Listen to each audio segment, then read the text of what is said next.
E aí, galera, beleza? Nesse vídeo hoje aqui, eu vou estar abordando aqui esse tipo de movimento aqui, que é um movimento uniforme, certo? O movimento uniforme, ele é uma idealização, certo? Onde a gente cria um modelo e a partir desse modelo a gente despreza algumas grandezas, quando a gente despreza essas grandezas, vai fazer com que os cálculos que a gente vai fazer sejam mais simples, certo? Então, vamos lá. O que seria um movimento uniforme? O movimento uniforme, ele é um tipo de movimento que ocorre com a velocidade escalar instantânea constante, certo? Ou seja, a velocidade escalar, ela vai ser, a velocidade escalar instantânea, ela vai ser constante, ok? E por ela ser constante, nesse tipo de movimento, pela velocidade ser constante, a velocidade escalar média ela também vai ser constante, certo? Nesse tipo de movimento, a velocidade escalar instantânea, que eu chamei de v, ela vai coincidir com a velocidade escalar média, certo? Onde, como a gente já viu, a velocidade escalar média, ela vai ser a variação do espaço sobre a variação do tempo. Logo, a velocidade escalar instantânea aqui nesse tipo de movimento, ela vai ser dada por ΔS sobre ΔT, certo? Essa equaçãozinha aqui que a gente acabou de achar, ela vai ser importante, porque mais lá na frente a gente vai precisar dela, beleza? E por que essa velocidade é constante? Então, a velocidade escalar instantânea vai ser constante pelo seguinte: nesse tipo de movimento, o que vai ocorrer? Um corpo ele vai variar o espaço ou vai variar a posição dele, certo? Em tempos iguais. Ou seja, se ele varia a posição dele em 1 metro em 1 segundo, para ele variar novamente a posição dele mais 1 metro, ele vai levar mais 1 segundo. Ó, vamos lá, reparando aqui nessa trajetória que eu desenhei aqui. Para eu variar a posição de um corpo da posição 0 para a posição 1, eu vario essa posição em 1 segundo. Só que se eu tiver na posição de 1 metro e quiser variar essa posição mais 1 metro, certo? O tempo vai variar mais 1 segundo, que nesse caso agora ficou 2 segundos. E se eu quiser variar mais 1 metro, no caso de 2 para 3, certo? Varia a posição de 2 para 3, que varia mais 1 metro, o tempo vai variar mais 1 segundo. Então, esse tipo de movimento, a velocidade dele vai ser constante, porque nesse tipo de movimento aí, o espaço ele vai variar de forma igual em intervalos de tempo iguais. Então, essa definição aqui, ela é a mais simples possível desse tipo de movimento. Aí, por esse espaço estar variando de forma igual em intervalo de tempos iguais, a velocidade média vai ser igual à velocidade escalar instantânea, certo? Que essas velocidades elas vão ser constantes em todo esse movimento. Outro exemplo aqui que a gente pode dar aqui nessa mesma trajetória para exemplificar isso de espaços iguais, variando em instantes de intervalos de tempos iguais, é o seguinte: se eu quiser variar aqui a posição da partícula de 0 para 2, eu vou gastar 2 segundos. Só que se eu quiser variar a posição dessa partícula começando aqui em 2, se eu quiser variar mais dois metros, ou seja, de 2 para 4, eu também vou estar gastando mais 2, vou estar gastando 2 segundos também, ó. Porque antes era 2, só que eu variei mais 2 metros e ficou aqui, ó. Também o tempo variou 2 segundos, certo? Então, essa definição aqui, ela se encaixa perfeitamente na definição desse tipo de movimento. O mais interessante desse movimento aqui é, como eu disse, ele é uma idealização. Só que mesmo ele sendo uma idealização, é possível a gente observar ele no nosso dia a dia. Um exemplo que a gente pode observar no nosso dia a dia é que é o seguinte: dependendo das condições do trânsito, a gente vai observar que é o seguinte: um carro ele vem, a velocidade dele vai estar variando, certo? Só que em um determinado trecho, a velocidade dele vai ser constante.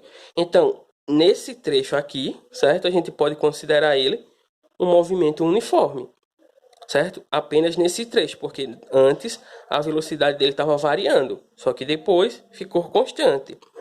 Isso, claro, que nem sempre vai acontecer. Vai depender muito do motorista, das condições da pista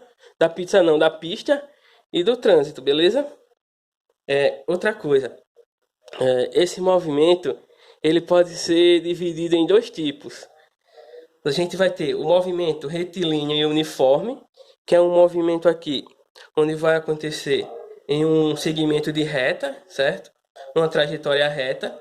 Só que mesmo acontecendo uma trajetória reta, a velocidade dele é constante e diferente de zero, nesse caso aqui. O outro tipo de movimento uniforme é o movimento circular uniforme, que a gente chama de MCU. Nesse caso também aqui, a velocidade desse movimento aqui vai ser constante e diferente de zero, beleza? Aí agora vamos para outra parte aqui, ó, que é a função horária do espaço desse tipo de movimento, beleza? Vamos pensar aqui o seguinte, a gente tem aqui essa trajetória, aí o que é que a gente vai fazer? A gente vai partir da definição que a gente encontrou logo no início de velocidade escalar instantânea, que foi essa definição aqui que a gente encontrou. Então a gente vai ter aqui o seguinte, ó, que a velocidade escalar instantânea vai ser ΔS sobre ΔT.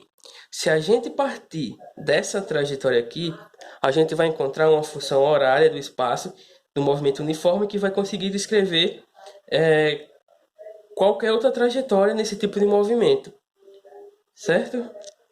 Nesse caso aqui, a gente tem o seguinte, a gente tem essa trajetória, nessa trajetória, o espaço inicial a gente representou aqui por S0, e em S0, o espaço inicial, a gente tem aqui um tempo T0, que eu chamo que esse tempo T0 é igual a zero. O espaço final eu representei aqui por S, onde o tempo do espaço final eu disse que era T, o instante aqui desse espaço final. A gente sabe que ΔT ele vai ser T menos T0, certo? Só que como a gente viu aqui nessa trajetória, T0 ele é zero nesse espaço inicial. Como T0 ele é zero, a gente vai ter que ΔT ele vai ser igual a T, certo? Se a gente pegar esse valor aqui que a gente encontrou para ΔT e substituir aqui nessa equação, a gente vai ter que V vai ser igual a ΔS sobre T, porque T aqui eu substituí aqui, onde tem ΔT, que a gente encontrou aqui o valor, aí eu fui substituir. Se eu der uma organizada, eu vou fazer essa organizada aqui, dessa equaçãozinha aqui, ó, a gente vai ter que, como o T está dividindo, eu vou passar para lá multiplicando. Então a gente vai ter ó, que ΔS vai ser igual a V vezes T, beleza? Só que o que acontece? Eu já poderia parar aqui, que essa função aqui já daria perfeitamente para encontrar qualquer posição, qualquer velocidade, qualquer tempo nessa trajetória aqui, dependendo dos dados que a gente tivesse. Só que para organizar ela melhor, a gente vai fazer o seguinte. A gente viu também aí em vídeos passados que ΔS é igual a S menos S0, certo? Se eu substituir aqui esse valor nessa função aqui, a gente vai ter ó, S menos S0 igual a V vezes T. E se a gente organizar isso aqui ainda mais, ou seja, deixar apenas S desse lado e passar S0 para lá, como S0 está negativo aqui, a gente vai ter que S vai ser igual a S0 mais VT. E essa aqui é uma outra forma de a gente escrever essa outra função aqui. Tanto desse modo como desse outro modo aqui são função horária do espaço nesse tipo de movimento. Beleza? E outra coisa que a gente tem que levar aqui em conta é que é o seguinte, nesse tipo de movimento aqui, essa função é uma função que é de primeiro grau nessa variável t aqui, que é o tempo, beleza? E isso aqui vai influenciar muito na forma como a gente vai representar os gráficos da posição desse tipo de movimento, beleza?